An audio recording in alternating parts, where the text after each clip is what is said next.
Welcome back to the Daily Dish. Today is International Rescue Cat Day, a day that promotes adopting cats.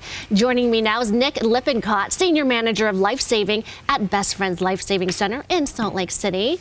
Well, welcome. Hi, thank you so much for having me. And introduce me to your feline. Yeah, so this is Robert Meowney Jr. Not Robert Downey Jr. No, Robert he Meowney gets him Jr. mistaken all the time. I see the resemblance. Yeah, it's very close. He just retired though from his acting career as well. Oh, so okay. Let's talk about Best Friends. We know it well here in Utah, and a no-kill shelter. Yes, we operate the largest no-kill animal sanctuary out of Kanab in the country, as well as centers throughout the rest of the country, including Salt Lake City and Sugar House. What is the cat situation in shelters right now? Are you overflowing? How do you see it? So it's we're actually prepping throughout our shelters, helping them get ready for what we would call kitten season. So as the weather warms up, we're expecting a big influx of cats reproducing throughout the country.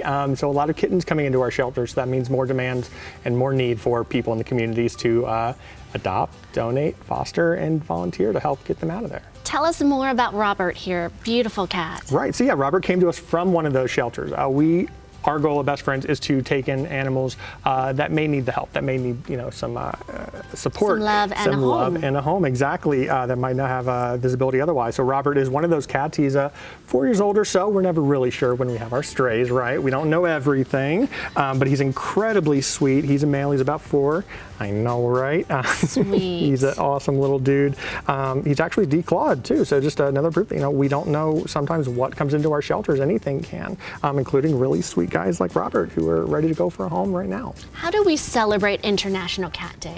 I think, well, for one, we're celebrating it by really just shouting from the rooftops the amazing progress shelters have made throughout the country to help, increase life saving and stop the kind of unnecessary killing of animals in shelters and help champion those shelters when they're doing really good work by adopting, by fostering, by volunteering or donating, and just being a part to remember that every time we adopt or get a cat out of those shelters, we're not just saving their life, we're actually saving the life of another cat that's coming in that needed that space, that needs the visibility and to be seen by the public and to get a home. That's why adoption is so important. And there's something about getting a pet, a dog or a cat or a rabbit, from the shelter. They seem to know when they're being rescued and they have a second chance at life. They really do. They really do.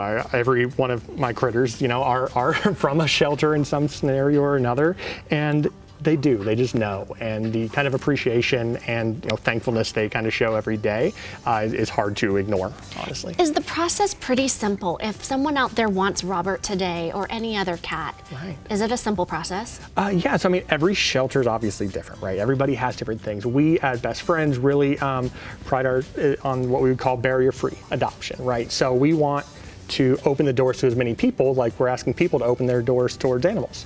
So, come in, meet, interact, get to know the cats, and, see if they're somebody you want to bring into your home. And at Best Friends, are you looking for donations too, always? Oh, what do you need? Yeah, so, shelters throughout the country need the help, right? Best Friends is great, and we do accept donations from the community, whether it be monetary to help support our programming for, helping shelters throughout the country, or sometimes actual products. It could be cat food, it could be litter, it could be toys, it could be blankets. There's amazing things people can do throughout the community that don't maybe cost money, that can make a tremendous impact in the animals' lives in our shelters. If you can't make that commitment with an animal, go and donate other things. And if you want Robert, just go to bestfriends.org. Thank you so much. Thank you so much for having us. All right, Nisha.